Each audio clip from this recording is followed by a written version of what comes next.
वक्त तो चला है के एक्सप्रेस का। हिमाचल की फटाफट खबरें जानने के लिए आप देखिए के एक्सप्रेस। काले धन पर मोदी सरकार के जिस तरह के नियम और कानून बनकर सामने आए और नोटबंदी के दौरान लोगों ने एक बहुत बड़ा समर्थन मोदी सरकार को दिया है, इससे पता चलता है कि आम आदमी कांग्रेस की सरकारों से केंद्र में ही नहीं बल्कि पूरे प्रदेश में कितना दुखी था। ये बात सांसद अनुराग ठाकुर ने हमीरपुर में मीडिया से मुखातिब होते हुए कही। हमीरपुर के सांसद अनुराग ठाकुर ने मोदी सरकार के 3 सालों की भारत के इतिहास के स्वर्णिम समय के साथ तुलना की और कहा कि जिस तरह से मोदी सरकार के समय में देश का और प्रदेशों का विकास हो रहा है, इस तरह का विकास कांग्रेस सरकार के 70 साल के शासनकाल में भी नहीं हो पाया है। अनुराग ठाकुर ने कहा कि काले धन पर मोदी सरकार के जिस तरह के नियम और कानून बनकर सामने आए और नोटबंदी के दौरान लोगों ने एक बहुत बड़ा समर्थन मोदी सरकार को किया, इससे पता चलता है कि आम आदमी कांग्रेस की सरकारों से केंद्र में ही नहीं बल्कि पूरे प्रदेश में कितना दुखी था और एक बदलाव की हवा पूरे प्रदेश में और देश में इस तरह चलने शुरू हुई जो आज तक नहीं थम रही है। उन्होंने कहा कि देश की कानून व्यवस्था, विकास के काम, महिलाओं का सशक्तिकरण जैसे बहुत से महत्वपूर्ण काम मोदी सरकार में हुए हैं और लोगों ने सरकार का पूरा समर्थन इन कामों को लेकर किया है। अनुराग ठाकुर ने इस दौरान 4 जून को होने वाले त्रिदेश सम्मेलन की जानकारी भी पार्टी पदाधिकारियों से ली। इस मौके पर जिलाध्यक्ष अनिल ठाकुर, राकेश ठाकुर, विजय सुहारू, तेज प्रकाश, अनिल कौशल, विक्रम सिंह पटियाल सहित सभी पार्टी पदाधिकारी मौजूद रहे। केंद्र सरकार के 3 वर्ष पूर्ण होने पर देश के प्रथम वोटर मास्टर श्याम शरण नेगी ने मोदी की जमकर तारीफ की। प्रथम वोटर मास्टर श्याम शरण नेगी का कहना है कि भारत को फिर से सोने की चिड़िया और विश्व गुरु बनाना है तो प्रधानमंत्री नरेंद्र मोदी के दिखाए रास्ते पर चलने की आवश्यकता है। देश के प्रथम वोटर मास्टर श्याम शरण नेगी ने कहा कि गांधी, नेहरू और अटल के सपनों को प्रधानमंत्री जरूर साकार करेंगे। उन्होंने कहा कि मोदी सरकार ने सत्ताहीन होते ही काले धन पर प्रहार कर देश में सबसे बड़ा काम किया है। नेगी को प्रधानमंत्री नरेंद्र मोदी से उम्मीद है कि आजादी से पूर्व जो कोहिनूर हीरा भारत से अंग्रेज ले गए थे, उसे भी वे वापस भारत लेकर आएंगे। उन्होंने मीडिया के सवाल का जवाब देते हुए बताया कि आज भारत देश कई प्रकार के आतंकवाद से जूझ रहा है और आतंकवाद के खात्मे को केंद्र सरकार ठोस कदम भी उठा रही है, लेकिन इसके लिए देश की जनता और विपक्ष को भी सरकार का साथ देने की आवश्यकता है। उन्होंने गांधी, भगत सिंह, सुखदेव व राजगुरु सहित कई नेताओं की सराहना करते हुए बताया कि आज मोदी ही उनके सपनों को साकार करने के लिए सशक्त प्रधानमंत्री के रूप में उभरे हैं।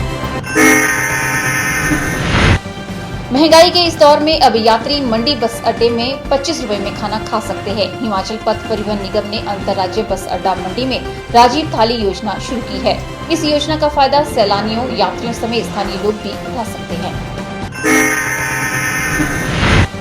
हिमाचल पथ परिवहन निगम द्वारा शुरू की गई राजीव थाली योजना मंडी के अंतर्राज्यीय बस स्टैंड पर भी शुरू हो गई है।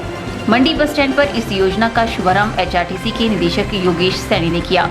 उन्होंने बताया कि अभी तक राजीव थाली योजना शिमला, सोलन, हमीरपुर, ऊना और नगरोटा बकवा के बस स्टैंड पर चल रही थी और अब इसे मंडी बस स्टैंड पर भी शुरू कर दिया गया है।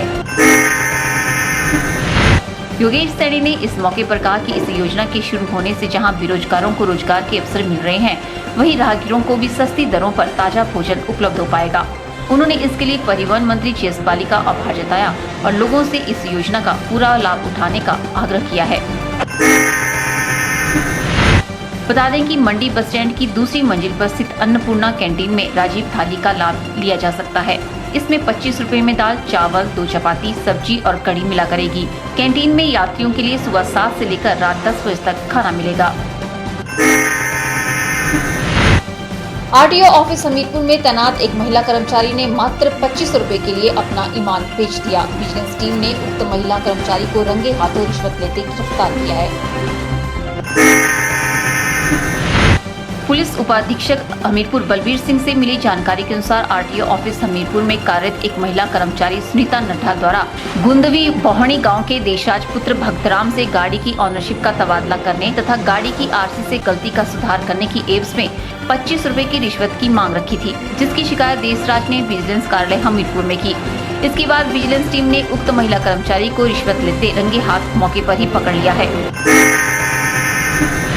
उक्त महिला कर्मचारी को शनिवार को माननीय अदालत में पेश किया गया। आरटीओ ऑफिस हमीरपुर में इससे पहले ही वर्ष 2010 में तत्कालीन आरटीओ को विजिलेंस ने रंगे हाथों पकड़ा था। इसके बाद जब आरटीओ ऑफिस हमीरपुर में एक नए आरटीओ की नियुक्ति सरकार ने की थी तो उक्त अधिकारी को भी रिश्वत के मामले में ज्वाइनिंग से पहले ही रास्ते में पकड़ लिया गया था। वहीं जिस महिला कर्मचारी को विजिलेंस ने रिश्वत के मामले में पकड़ा है वह महिला कर्मचारी बिलासपुर जिला की रहने वाली बताई जा रही है तथा करीब 15 वर्षों से आरटीओ कार्यालय हमीरपुर में ही कार्यरत है। यही नहीं, उक्त महिला कर्मचारी की कई बार पहले भी ऐसे मामलों में शिकायतें विजिलेंस को मिली थी। मंडी के इस अद्भुत व अभूतपूर्व दर्शन के बारे में बीरबल शर्मा ने बताया कि इस प्रदर्शनी में मंडी जिला के हर पहलू को अलग अंदाज में दर्शाया गया है। दर्शकों के रोमांच को देखकर इसका सहसा ही एहसास हो जाता है। मंडी उत्सव के दौरान ये प्रदर्शनी जारी रहेगी और 31 मई को इसका समापन होगा। गौरतलब है कि इससे पहले मई 2012 में बीरबल शर्मा के छायाचित्रों पर आधारित वाह हिमाचल के नाम से प्रदर्शनी लगी थी, जिसे दर्शकों की मांग पर 4 दिन से बढ़ाकर 6 दिन किया गया था। इसे देश विदेश से आए हजारों दर्शकों ने अभूतपूर्व माना था। बीरबल शर्मा ने शिमला जाने वाले व शिमला में रहने वाले मंडी जिला के तमाम लोगों से आग्रह किया है कि वे अपने जिले की विविध संस्कृति, कुदरती सौंदर्य, इतिहास, प्राचीन मंदिर, पुराने छायाचित्रों व हर पहलू को देखने के लिए गेटी थिएटर के टैबरिन हॉल में आए। लगभग 100 बड़े छायाचित्रों के अलावा यहाँ पर मंडी जिले की विविधता को दर्शाती आधा दर्जन फोटो बुक भी रखी गई हैं। इसमें अद्भुत मंडी, इतिहास के झरोखे में मंडी, मंडी आर्ट, हिमाचल दर्शन, वाह हिमाचल, मंडी शिवरात्रि, म्यूंद्रा आदि रखी गई है ताकि मंडी जिले को लेकर कोई भी पहलू अछूता न रह जाए।